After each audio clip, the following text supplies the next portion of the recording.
I'll invite the next speaker now, Mr. B.S. Bedi, President-elect, to speak on EMR standardization in India. What are the national initiatives?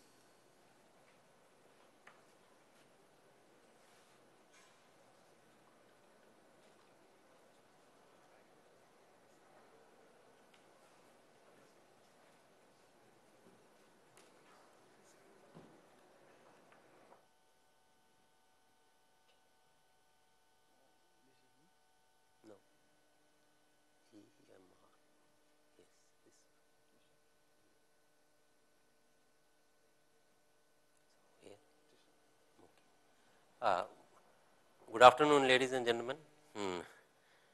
Today I am going to speak about EMR standardization initiatives in India. I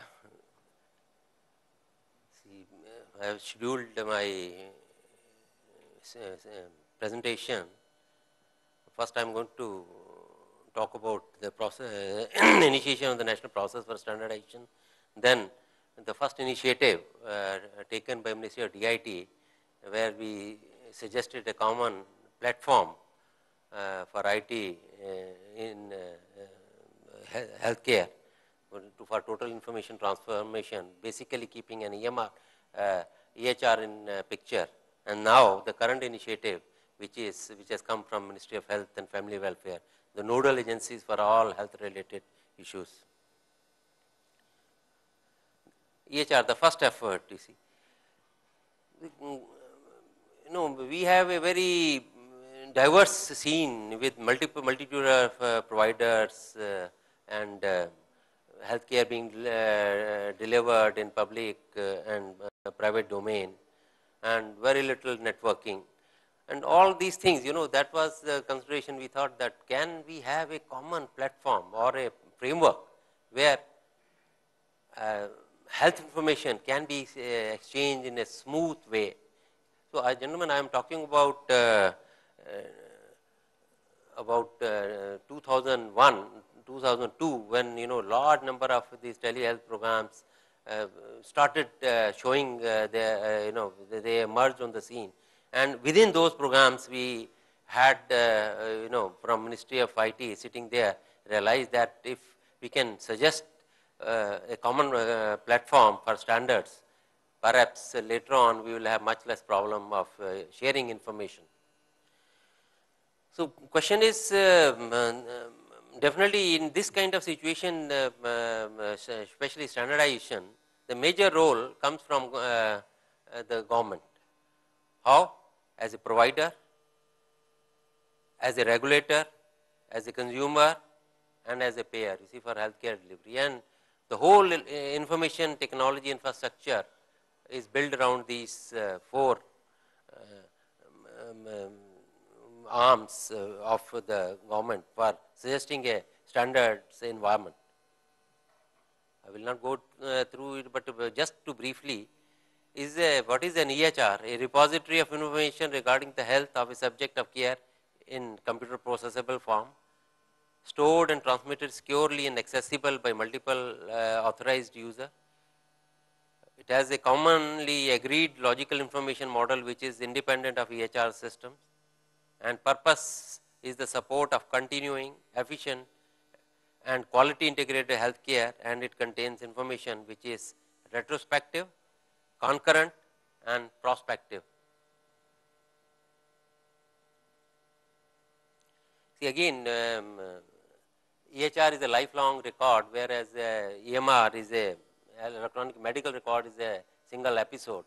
When we aggregate them, we come to the EHRs. So, major significance, paperless medical history. Effectively, worldwide it is being considered for adoption to reduce healthcare costs, especially in US.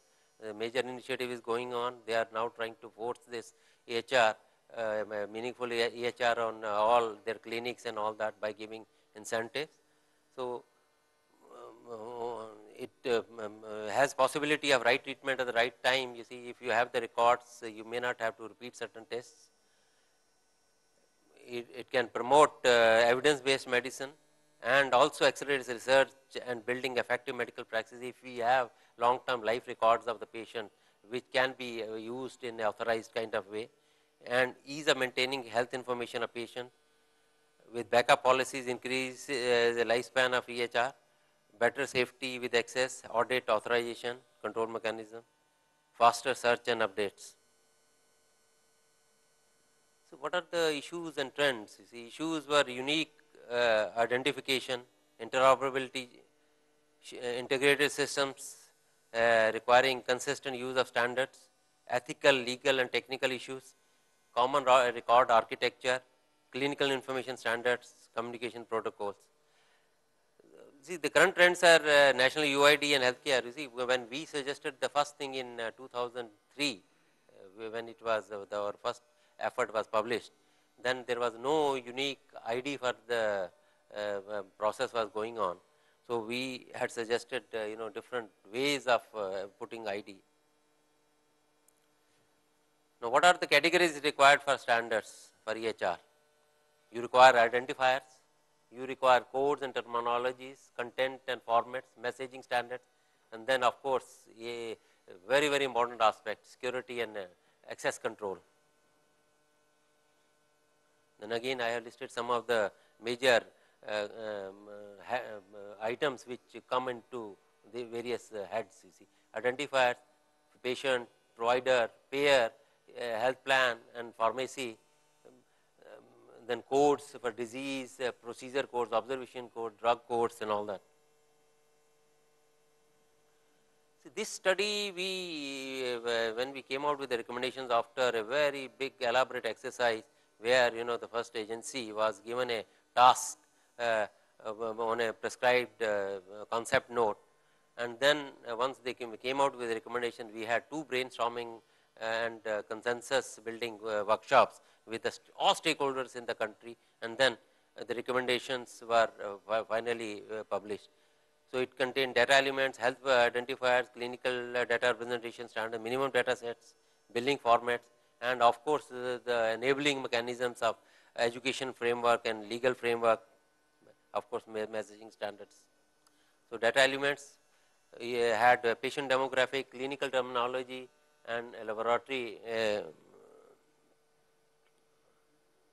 hospital administration, data elements and health insurance. You see, these were the major parts which were covered under data elements. Clinical representation, data representation standards, which included different ones. You see, in that time none was followed in India, and which the study, you see, that we had the opportunity to study what was happening around the world and what was best suited for Indian conditions, like keeping costs and all other things, and also where the WHO was more proactive in accepting. So this was the main criteria where we zeroed down on ICD-10. And clinical data representation for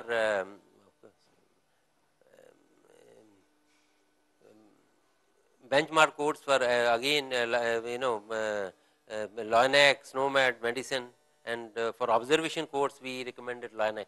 And as a matter of fact, you see, the later on process which are going on now currently, there again we are sticking to this. Minimum data is one of the most important thing.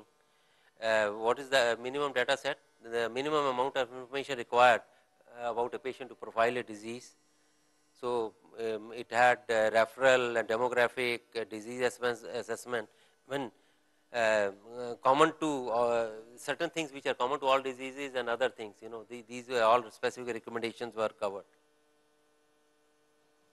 Again, see, all these aspects have very serious considerations where for preservation and security comes. So in that connection, whenever we do any such exercise, these issues in 3-4 particular forms we always have considered in our whichever study which has been carried out from the government side. EHR security mechanisms, ethical and legal consideration, the whole chapter. As a matter of fact, you see, it was interesting that we itself in those days, in that document, we also suggested a Telemedicine Act of India, 2003. And Amarchand Mangaldas, a very big legal house, they had volunteered to prepare the first draft. Unfortunately, I think we were too ahead of time that time. And all these recommendations, I think ultimately, from our side, when I put up these things to my own minister and my secretary, he says, young man, these are under business rules, they have to be followed by Ministry of Health. And we sent the document. Perhaps it was too premature to hope that people. But see, what is the impact otherwise? I am talking about the first initiative. Once, only thing what we did, because it was a recommendation and with the proper approval, and the whole committee was set up under the Secretary Government of India. Once the recommendations and it were approved by the stakeholders with proper approval, what we did, we just put it up on the website, government website. See, this is a very interesting mechanism. They are not mandatory. They do not have approval of the parliament. But once anything comes on the government website, people start quoting it. And vendors, that somebody may say that whether you conform to those standards or not, they start building those, they take a queue and start building. So it is very interesting. And subsequent, a number of initiatives came from the government at a very high level.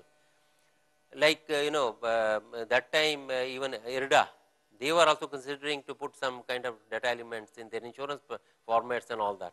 So they also took a lot of inputs from this.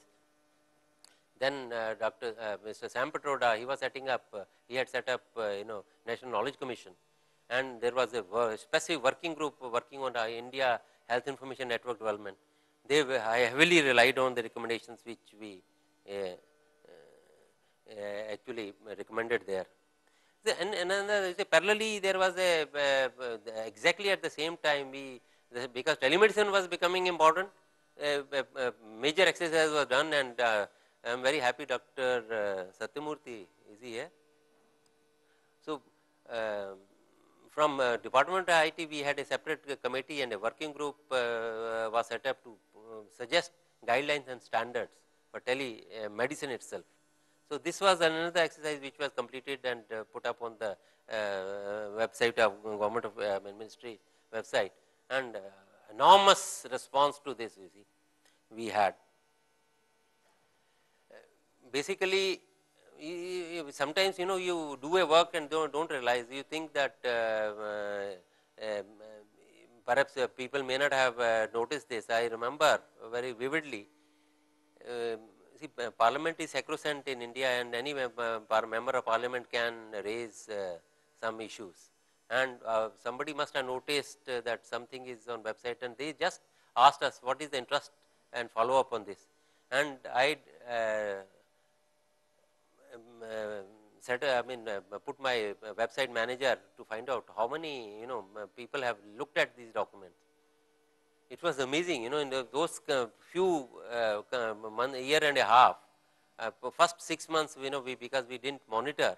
So the time where maximum references must have made, that period we didn't have. But that subsequent year itself had more than 25,000 downloads, not hits, but downloads of the document.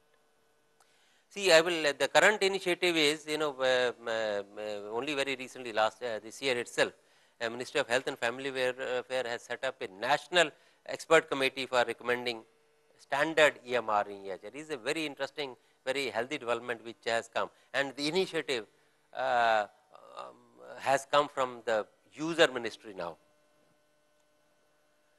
I will talk about the draft recommendations which are under its consideration, but under this committee there are 3 task teams. One is on codes, etc., clinical codes. Second one is on interoperability, and third one is on ethical and other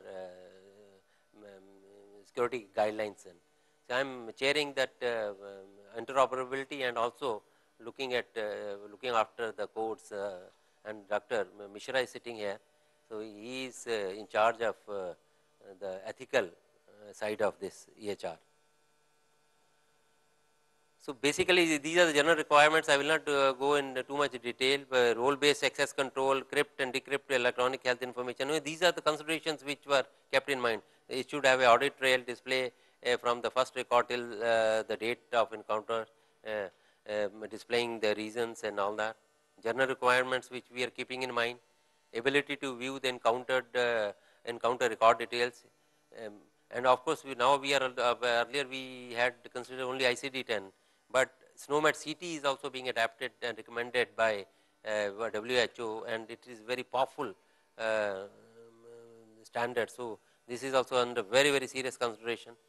As I said, LOINAC is for all investigation observation, use of secured as a file format for information exchange, and some a lot of other things.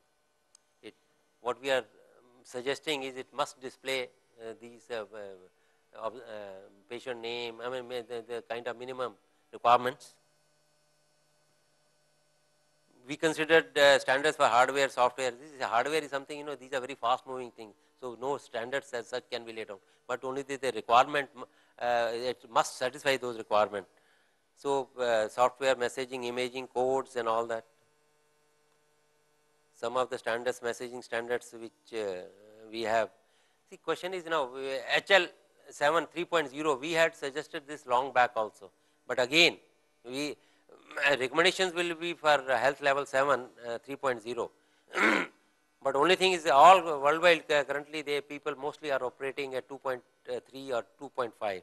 So, we are keeping in mind that compatibility with the upward compatibility should be there. Imaging, very well accepted DICOM 3.0, clinical documentation form formats, codes, yes. You see, so many world bodies are working on these. We are fortunate to choose and pick. So, minimum data sets which will which any EMR should have. Along with that, we are very seriously considering some other domains which rightly, I mean, have not that been so much discussed so far as like psychiatric conditions, nursing and dental, ADA, procedure codes, CPT. So, these are also now being reviewed by this national committee. See, already we had lot of meetings, and we expect that by next year this national expert group will finalize the recommendation on national EMR, and after due deliberation again we will use the same process. We will have whole workshops, we will invite all the national stakeholders and get their views. If there are any further suggestions, constructive suggestion, we will incorporate that and finalize and come out with a national accepted standard, which after which we can start the mandatory process of getting ministerial approvals and then sending it to the parliament and making it a law or something. Thank you, gentlemen.